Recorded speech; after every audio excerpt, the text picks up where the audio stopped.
தமிழகத்தில் ஆன்மீக வரலாற்றில் மிக முக்கியமான தலங்களில் ஒன்றாக விளங்குவது தான் பழனி முருகன் கோவில்.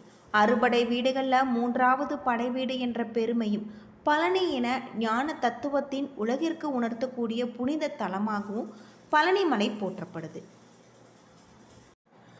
முருக பக்தர்களுக்கு பழனி என்பது ஒரு கோவில் மட்டுமல்ல, பக்தி, ஞானம், சித்தர் மரபு, மருத்துவம், யோகம், தத்துவம், ஆன்மீகம் என அனைத்தும் ஒன்றாக கலந்த மகத்துவமான ஆன்மீக மையமாக தான் இருக்குது.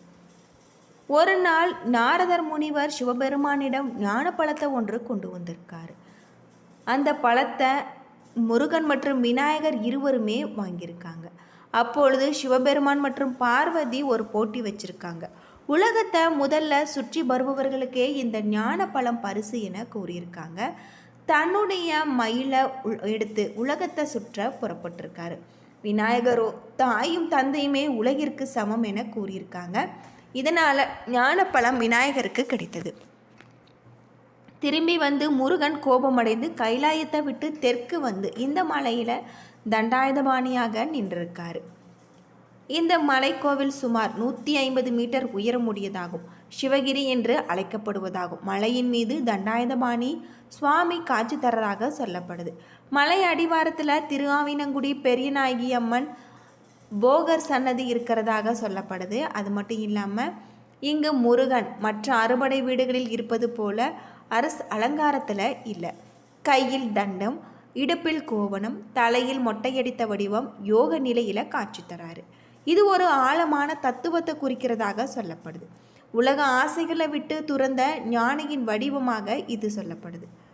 இங்கு இருக்கக்கூடிய நவபாசான சிலை, நவம் என்றால் 9, பாசனம் என்றால் கனிம நச்சு பொருள். 9 வகையான விஷத்தன்மைகளை கொண்ட கனிமங்களை குறிப்பிட்ட விகிதத்தில் சேர்த்து உருவாக்கப்படக்கூடிய ஒரு அரிய கலவையே நவபாசானம். சித்த மருத்துவத்தில் இது சரியான அளவில் விஷமாக மருந்தாக மாறியிருக்கு. அது மட்டும் இல்லாமல் அதன்படி நவபாசனம் உருவாக்கப்பட்டிருக்கு அப்படின்னு சொல்லலாம். பல வருடங்கள் ஆய்வு செய்து 9 பாசனங்கள், மூலிகைகள், உலோக சேர்மங்கள் ஆகியவற்றை கலந்து இந்த நவபாசான சிலையை உருவாக்கியிருக்காரு. இந்த சிலை சாதாரண கல் சிலை அல்ல, மருத்துவ சக்தி கொண்டதாக ரசவாத அதிசயம் என நம்பப்படுது. அது மட்டும் இல்லாமல் இந்த நவபாசானத்திற்கு அபிஷேகத்திற்காக பால், பஞ்சாமிர்தம், சந்தனம், தேன் பயன்படுத்தப்படுது. சிலையை தொட்ட பின் மருத்துவ குணம் பெறுகின்றது என்று பக்தர்கள் நம்புகிறாங்க. குறிப்பாக பழனி பஞ்சாமிர்தம் உலக புகழ்பெற்றதாக இருக்குது. தமிழ் சித்தரின் மரபில் மிகவும் மர்மமானவராக அறியப்படுவர் தான் போகர். 18 சித்தர்களில் ஒருவராக இருக்காரு. போகர் சித்தருடைய இஷ்ட தெய்வம் முருகர். முருகனின் அருளால் தான் நவபாசான சிலையை உருவாக்கியதாக சித்தர்களுடைய மரபு இருக்குது. அது மட்டும் இல்லாமல் பழனி மலையிலேயே தங்கி தியானம், யோகம், மருத்துவ ஆராய்ச்சி செய்வதாக நம்பப்படுது. பழனி கோவிலில் இருக்கக்கூடிய மிகப்பெரிய சிறப்புகளில் ஒன்று தான் போகர் சமாதி. மூலவர் சன்னதிக்கு அருகில் போகர் சமாதி இருக்குது. இன்றுமே ஆயிரக்கணக்கான பக்தர்கள் இங்கு சென்று வழிபடுறாங்க. இது யோகா மையம், சித்தர் மையம், அது மட்டும் இல்லாமல் இங்கு மருத்துவ மையம், ஞான பள்ளி என அழைக்கப்படுவதாக சொல்லப்படுது. பல சித்தர்கள் பழனி முருகன் கோவிலில் இருக்காங்க. அகத்தியர், போகர், புலிப்பாணி போன்ற சித்தர்கள் இந்த தலத்துடன் இருக்கப்படுவது இன்னும் சிறப்புக்குரிய ஒன்றாக இருக்குது. உலகில் கிடைக்கும் எந்த ஒரு பழத்தையும் விட மனிதனுக்குள் இருக்கக்கூடிய ஞானமே உயர்ந்தது. அது மட்டும் இல்லாமல் நீ தேடும் கடவுள் உனக்குள் இருக்கிறாரு, நீ தேடும் ஞானம் உன்னுள் இருக்கிறது. உண்மையான செல்வம் ஆன்ம ஞானம் அப்படின்னு சொல்லப்படுது. பழனியின் மிக சிறப்பாக கொண்டாடப்படும் விழாக்கள் அப்படின்னு பார்த்தா தைப்பூசம். இதில் லட்சக்கணக்கான பக்தர்கள் காவடி எடுத்து பால் குடம் எடுத்து விரதம் இருப்பாங்க.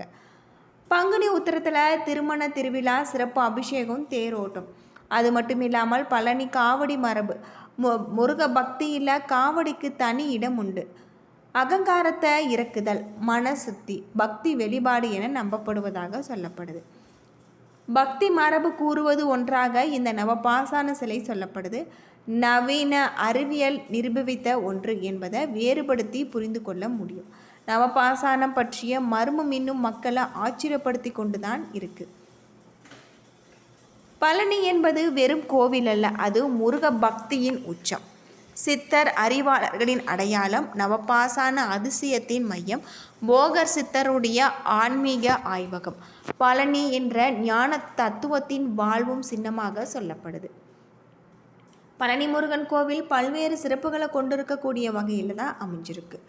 இங்கு முருகப்பெருமானின் அறுபடை வீடுகளில் திண்டுக்கல் மாவட்டத்தில் இருக்கக்கூடிய இந்த மலை கோவிலில் மூலவர் போகர் சித்தரால் 9 வகையான மூலிகைகளை கொண்டு நவபாசனம் செய்யப்பட்டவர். இங்கு கையில் தண்டத்துடன் ஆண்டி கோலத்தில் முருகன் காட்சி தராரு. நவபாசனத்தில் செய்யப்பட்ட சிலை போகர் சித்தர் தனது சீடர்களின் உதவியுடன் இந்த சிலையை உருவாக்கியிருக்கார். தரை மட்டத்தில் இருந்து 450 அடி உயரத்தில் இருக்கக்கூடிய இந்த கோவிலின் அடையாளம் 690 படிகள் கடந்து செல்ல வேண்டும். சங்க காலத்தில் இந்த ஊர் பொதினி என்று அழைக்கப்பட்டது. திருமுருகாற்று படையில் திரு ஆவினங்குடி என அழைக்கப்படுவதாக சொல்லப்படுது. சனீஸ்வர பகவான் அகங்காரகன் போன்ற கிரகதோஷ நிவர்த்தியாக இங்கு முருகனை வழிபடுறாங்க. தமிழகத்தில் முதலாக பக்தர்கள் அளவு குத்துதல், காவடி எடுக்கும் பழக்கம் இங்கு ஏற்பட்டிருக்கு அப்படின்னு சொல்லப்படுது. பல்வேறு சிறப்புகளை கொண்டிருக்கக்கூடிய வகையில் தான் பழனி முருகன் தண்டாயுதபாணி கோவில் அமைஞ்சிருக்கு. இங்கு பழனி ஆண்டவரை வழிபடுவது நம்முடைய வாழ்க்கையில் அனைத்து விதமான பாவங்களும் தீரும் அப்படின்னு சொல்லப்படுது. போகர் தமிழ்நாட்டில் இருக்கக்கூடிய பிரபலமான சித்தர். இவர் நவபாசன சிலையை செய்ததே மிக சுவையான தகவலாக சொல்லப்படுது. அகத்தியர் தன்னை நாடி வருவோருக்கு பஸ்பம், வில்லை போன்ற மருந்துகளை அளித்து நோயை குணப்படுத்தி வந்தார். போகரோ நவபாசனம் கொண்டு அந்த வெல்வங்களை தன்னை நாடி வருவோருக்கு அளித்து வந்தார். அகத்தியரின் மருந்துகளால் சீக்கிரமாக மக்கள் குணமடைந்து வந்தனர். ஆனால் போகர் மருத்துவர்கள் வீரியம் அதிகமாவதால் மக்கள் உயிரிழந்தனர். இதை கண்ட போகர் சித்தர் நவபாசனத்தால் ஒரு சிலை செய்து அதன் மீது சந்தனத்தை பூசி அதிலிருந்து குண்டுமணி அளவு வில்லையாக தன்னை நாடி வருவர்களுக்கு அளித்து நோயை குணப்படுத்தி வந்தார் என்பது இங்கு பழனியில் வழங்கி வரும் ஒரு செவிவழி செய்தி. கேரள மாநிலம் பார்த்தவாறு இங்கு பழனிமலை தண்டாயுதபாணி காட்சி தருவது இன்னும் சிறப்புக்குரிய ஒன்று. இங்கு தங்கத்தேர் வழிபாடு, காவடி சுமந்து அடியவர்கள் உச்சியை அடைவது 2 வழிகள் இருக்கு. யானை பாதை, நேர் பாதை. பழனிமலை அடிவாரத்தில் அமைந்த குழந்தை வேலாயுத சுவாமி கோவில் அறுபடை வீடுகளில் ஒன்று. திரு ஆவினங்குடி 3வது படை வீடு. பலரால் பழனி மீது இருக்கக்கூடிய தண்டாயுதபாணி சுவாமியே அறுபடை வீடுகளில் ஒன்று என்று சொல்லப்படுது. சங்க இலக்கியத்தில் 10 பாட்டில் முதல் நூற்றாண்டான திருமுருகாற்று படையில் நக்கீரர் குறிப்பிடுவது ஆவினங்குடியே. அது மட்டும் இல்லாமல் இந்த பழனிமலை தண்டாயுதபாணி இங்கு ஆண்டியாக காட்சியளிப்பது பக்தர்களுக்கு மெய் சிலிர்ப்பை ஏற்படுத்தக்கூடிய வகையில் இருக்குது. முருகன் சிலை நவபாசனத்தால் போகர் சித்தரால் உருவாக்கப்பட்டதாக. இந்த நவபாசனம் என்பது 9 வகையான நச்சு பொருட்கள் சேர்ந்தது. இந்த நவபாசன சிலை மீன்களை போன்ற செதில்கள் கொண்டதாக கூறப்படுது. தற்பொழுது இந்த சிலை சிறிது மிக பழுதடைந்ததாகும். இரவில் அந்த சிலையின் மீது முழுவதுமே சந்தனம் பூசப்பட்டு காலையில் விஸ்வரூப தரிசனம் காணும் அனைத்து அடியவர்களுக்குமே சிறு வில்லை பிரசாதமாக வழங்கப்படுது. இந்த சிறு மருந்தை உட்கொள்ளும் பொழுது நம்முடைய உடலில் இருக்கக்கூடிய நோய்கள் நீங்கும் அப்படின்னு சொல்லப்படுது. பழனம் என்ற சொல்ல விளைச்சலை தருகின்ற நிலத்தை குறிப்பதாகும். அப்படிப்பட்ட நல்ல விளைச்சல் நிறைந்த நிலம் பகுதி என்பதால் பழனி என உருவாக்கப்பட்டதாக சொல்லப்படுது. பழனி முருகன் கோவில் பல்வேறு சிறப்புகளை கொண்டிருக்கக்கூடிய வகையில் தான் அமைஞ்சிருக்கு.